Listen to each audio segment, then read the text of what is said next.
Nesta semana nós celebramos com toda a igreja a festa de São Mateus, apóstolo e evangelista.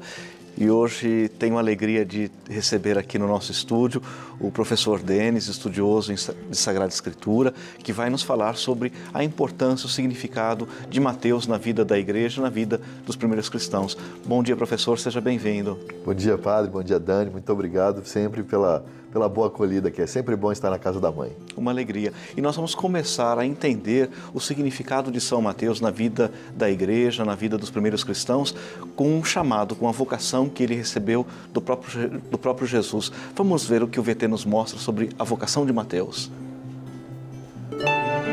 Saindo dali, Jesus viu um homem chamado Mateus, sentado à banca de impostos e disse-lhe: "Segue-me." Ele se levantou e o seguiu.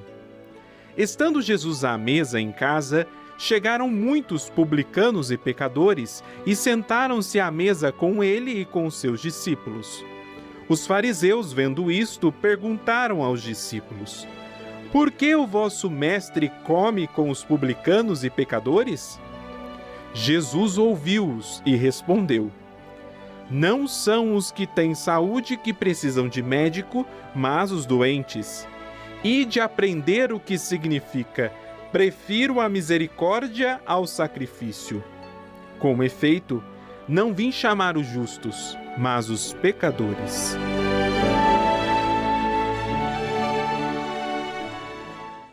A vocação de Mateus, de alguma maneira, mostra o chamado que Deus dirige a cada um de nós.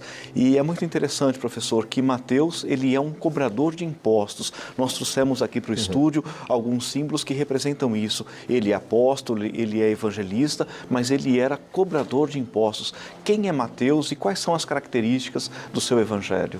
Bom, o Evangelho de São Mateus que nós celebramos aí há alguns dias atrás, né, nos Santos do Dia. São Mateus, diz a tradição, que era o Levi, cobrador de impostos do seu próprio Evangelho. O cobrador de impostos era um judeu, mas ele cobrava o imposto do seu irmão judeu e entregava para os romanos. O Império Romano dominava boa parte do mundo, inclusive aquela região ali onde Jesus viveu. Então, um cobrador de impostos, ele era, de certo modo, odiado pelo seu irmão judeu. Era considerado um inimigo do povo, né, professor? Exatamente, porque ele tirava dinheiro do seu irmão judeu e entregava para os dominadores romanos. Então ele ficava num limbo, porque ele ia lá conversar com os judeus falavam assim: não, você não é nosso irmão, sai daqui, vai lá falar com os romanos, você está cobrando imposto e entregando para eles. Ele ia lá no romano e os romanos falavam assim: mas o que você está fazendo aqui? Você não é romano? Vai lá ficar com o seu irmão judeu. Então ele não fica nem lá nem cá. Era o famoso texto do Apocalipse, né? Eu te quero quente ou frio, morno, eu te vomito. Esse é ser vomitado, jogado de um lado para o outro. E, em geral, o cobrador de impostos era também visto com certo preconceito, porque tinha ali uma fama também de desonestidade, Exato. de talvez cobrar um pouco além do devido, não é? Porque geralmente ele tinha uma taxa fixa para passar para os romanos. Como é que ele lucrava? Cobrando a mais do seu irmão judeu.